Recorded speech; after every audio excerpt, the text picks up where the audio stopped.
Pessoal, iniciaremos a nossa aula falando sobre os recursos hídricos brasileiros na disciplina de Geografia e eu sou o professor Gustavo. É um prazer estar aqui com vocês. Quando falamos de água, já pensamos na questão da vida, porque sem água era impossível vivermos. Também pensamos no nosso país, que é um dos países no mundo que possui a maior reserva de água doce. Olhem os dados aqui abaixo.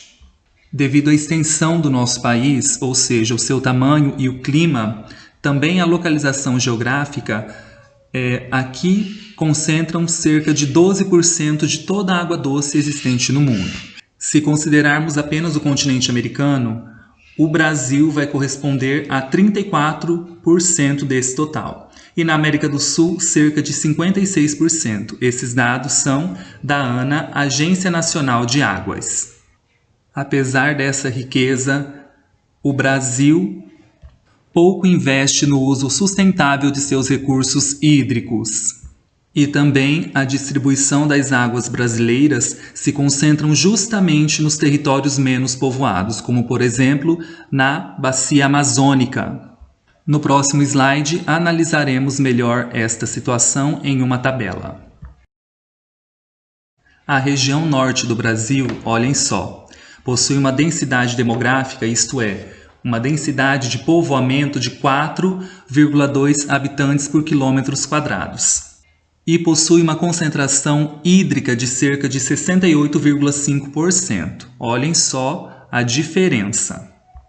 Por sua vez, a região Nordeste possui uma densidade demográfica de habitantes por quilômetros quadrados de 34,15%. E, em reserva hídrica, cerca de 3,3%. Nossa região, a Centro-Oeste, possui uma densidade demográfica de habitantes por quilômetros quadrados de 8,75% e recursos hídricos de 15,7%. A região Sudeste possui uma densidade demográfica de 86,92% e a concentração de recursos hídricos de 6%. Por fim, temos a região Sul, com 48,58% de densidade demográfica por habitantes em quilômetros quadrados, e uma concentração de recursos hídricos de 6,5%. Esses dados foram extraídos da ANA através do IBGE em 2010. Antes de prosseguir, quero corrigir uma informação passada no áudio anterior. Eu disse 4,2% de densidade demográfica da região norte, mas não é 4,12%, ok? Entenderemos daqui por diante as principais características dos rios brasileiros, que vai ser marcada por rios caudosos e perenes, rios que não secam. Todas as vezes que vocês ouvirem esta palavra perene, já vão se lembrar que se refere àqueles rios que não secam em determinado período de tempo durante o ano.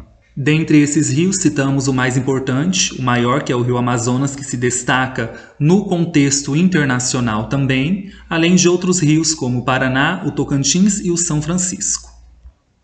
Também existem aqueles rios intermitentes, aqueles que vão secar durante o período de secas, de estiagem, como podemos observar nessa imagem menor ao lado. Na imagem maior nós temos um exemplo de rio perene. Em suma, o território brasileiro vai ser marcado pela presença de rios perenes, que vão ter uma alimentação característica do sistema pluvial tropical, isto é, que vão ser abastecidos pelas águas das chuvas, principalmente no período correspondente ao verão.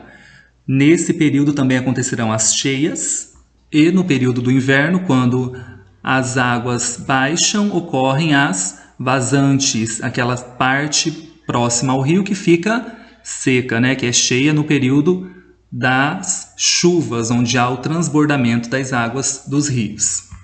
Uma exceção desses fatores são alguns rios do Nordeste, em que as cheias vão ocorrer entre o outono e o inverno. Na porção setentrional do sertão nordestino vão se localizar os denominados rios intermitentes, do território brasileiro, numa região de clima semiárido, que possui como característica predominante o regime irregular de chuvas. As chuvas não vão acontecer como acontecem na nossa região, no município onde residimos.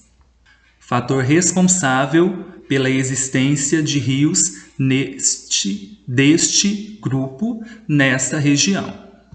O desaparecimento desses rios de forma temporária no período da seca vai acontecer porque o lençol freático vai se tornar mais baixo do que o nível do canal do rio e vai fazer com que haja a interrupção da alimentação por causa, como já foi dito, dos períodos de estiagem, de seca. A maioria dos rios brasileiros vai apresentar a foz em forma de estuário, ou seja, a definição de estuário é um ambiente aquático de transição entre um rio e o mar. O estuário vai sofrer a influência das marés e apresentar fortes gradientes ambientais, misturando ali água doce com a água marinha e águas salobras que vão estar próximas à desembocadura, próximo à região que o rio vai se encontrar com o mar. Ocorrem algumas exceções na formação dos chamados rios com desembocadura no formato de delta. Isso vai acontecer porque os rios de planície, devido ao pequeno declive que há, vai ocasionar uma capacidade reduzida na descarga de água, favorecendo o acúmulo de areia e aluviões na foz do rio, como a gente vai observar nessas imagens aqui. Nós temos como exemplo o rio Amazonas.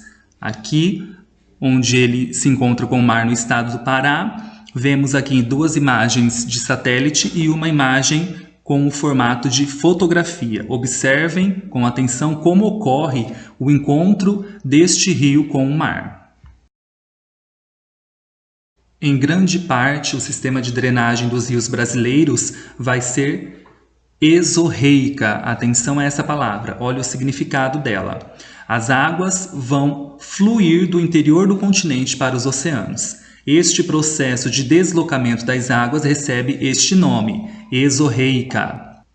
A maioria deles vão ser localizadas em regiões de planalto, apresentando encachoeiramento e permitindo o seu aproveitamento para hidrelétricas. Como exemplo, nós temos diversas hidrelétricas no Brasil que vão aproveitar desses recursos dos rios para o potencial energético.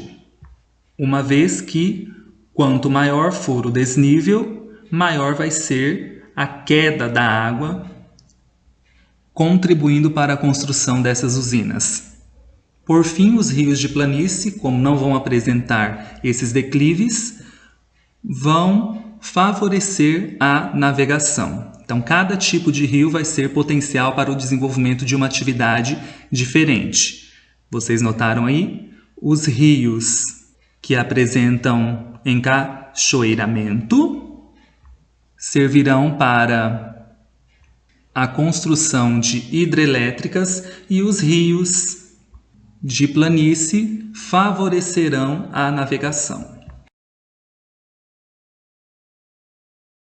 As principais bacias hidrográficas brasileiras são as seguintes. Observem o mapa com atenção: Amazônica, Tocantins-Araguaia, Paraguai, Paraná, Uruguai, São Francisco, Atlântico Leste, Atlântico Sudeste, Atlântico Sul, Atlântico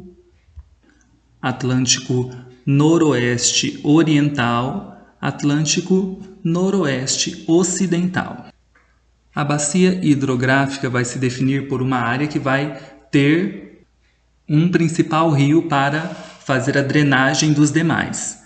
Aquela velha história onde um rio vai desembocar em outro rio. Um rio menor vai correr, digamos assim, em direção ao rio maior e esse é um maior ainda. Então, o que vai definir uma bacia hidrográfica vai ser a direção onde as águas vão fluir. Vários são os fatores responsáveis por isso, como, por exemplo, a topografia. em que as partes mais altas do relevo vão determinar para onde essas águas vão escoar. O termo topografia, pessoal, indica na geografia o lugar ou a região que está sendo determinada. Aqui temos um mapa que vai representar as regiões hidrográficas brasileiras. Essas regiões vão ser divididas em relação à bacia hidrográfica a qual pertencem. Dentre os diferentes fatores que vão ser importantes nessas regiões, temos os de caráter natural, social e econômico, porque em determinada bacia hidrográfica vai se desenvolver uma economia diferente das demais. Por exemplo, na nossa região, devido ao grande potencial de chuvas, se desenvolve a agricultura, que não vai acontecer da mesma forma na região Nordeste, onde há uma escassez, principalmente no sertão nordestino, de chuvas, o que vai prejudicar, por exemplo, o cultivo de uma grande extensão, como ocorre aqui no nosso estado, o cultivo da soja. Lá seria impossível acontecer na mesma proporção em toda a extensão do território do semiárido, como acontece no Mato Grosso. Além disso, como vemos no quadro ao lado, o critério da divisão dessas regiões vai orientar também o planejamento e o gerenciamento dos recursos hídricos em todo o país. Vamos para o nosso desafio de Geo. A questão 1 diz: leia os versos da música Sobrinho, composta por Sá e Guarabira. Se refere à barragem, represa de água, de Sobradinho, situada no Rio São Francisco. Olha o trecho da música.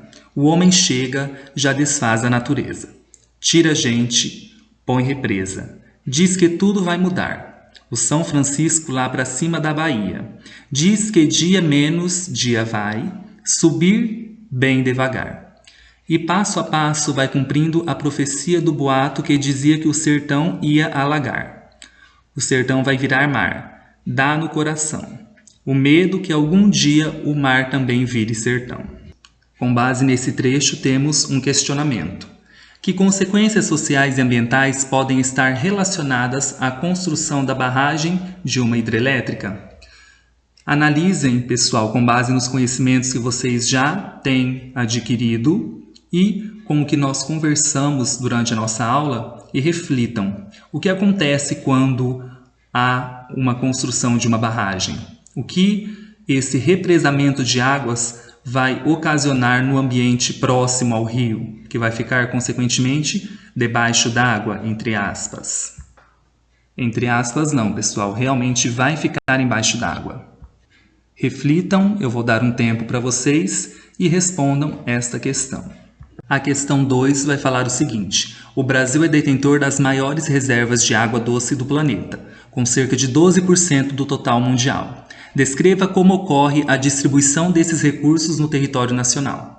Nós estudamos isso no decorrer da nossa aula. Então, se necessário, retornem o vídeo para rever este conceito e descrevam como que acontece essa distribuição de águas dentro do território brasileiro. Se tiverem alguma dúvida, estou à disposição para esclarecimentos. Trago um sequencial de atividades complementares para que vocês possam enriquecer ainda mais os conhecimentos adquiridos na nossa aula. Vamos lá? Questão 1. FAAP. Qual o rio brasileiro que, mesmo atravessando a área de clima semiárido, não é temporário? Temos aqui alternativas que vão apresentar nomes de alguns rios. Vocês vão selecionar aqui, na opinião de vocês, é a correta. Conversamos sobre esta questão no decorrer da nossa aula, então atenção e, se necessário for, retornem ao vídeo. A número 2 vai solicitar que vocês façam uma pesquisa sobre qual é a bacia hidrográfica da nossa região e que vocês comentem sobre ela através dos dados obtidos nessa pesquisa. Eu vou também liberar um tempo para vocês poderem pesquisar e depois vocês vão compartilhar os resultados dessa pesquisa, anotando eles também no caderno. Atividade 3. Descreva sobre a reserva de água doce do território brasileiro. Como que é essa reserva de água doce em nosso território? Escrevam isto com base no que compreenderam durante a nossa aula. Questão 4. Defina os seguintes termos. A. Rede hidrográfica. B. Estuário. E C. Exorreica. Analisem cada um dos termos e defina-os. Questão 5. Explique a diferença entre os rios perenes e intermitentes de acordo com os conceitos abordados na aula. Estudamos sobre esses dois fatores e eu quero que aqui nesta questão vocês apresentem as diferenças existentes entre eles. Atividade 6. O que pode considerar um rio como potencial para a construção de uma hidrelétrica? Quais são os fatores, gente, que vão ser cruciais para que um rio seja potencial na construção de uma hidrelétrica? Pensem e relembrem o que estudamos para responder esta questão. E para finalizarmos, assim como a questão 1, trago mais uma questão de vestibular. Olha o que ela fala. Esta foi extraída da PUC de Campinas. Hidrografia do Brasil. Este rio pode ser navegado durante todo o ano, porque apresenta desníveis apenas no seu alto curso e na vazante. Embora formem-se bancos de areia, sempre existe um canal natural, de profundidade suficiente para navios de certo tamanho. Transporta passageiros e carga, tendo sua navegação importância regional, apesar da abertura de muitas rodovias nas últimas décadas. Não apresenta represamentos ao longo do seu curso, apenas em alguns de seus afluentes. Somente nas proximidades de sua foz atravessa área industrial de grande significado regional. O texto aplica-se ao rio assinalado na representação pelo número. De acordo com essa figura ao lado, gente, observem ela e selecionem a alternativa correta. A letra A diz: 1. Rio perene atravessando as terras baixas equatoriais. B. 2. Rio perene localizado na região dos mares de morros, originalmente florestados. C. 3. Rio perene atravessando terras do domínio das araucárias. D. 4. Rio temporário banhando terras de domínios com características muito diferentes, um semiárido ao norte e outro úmido ao sul. E 5. Rio temporário banhando terras dos domínios do Cerrado, da Caatinga e dos mares de morros.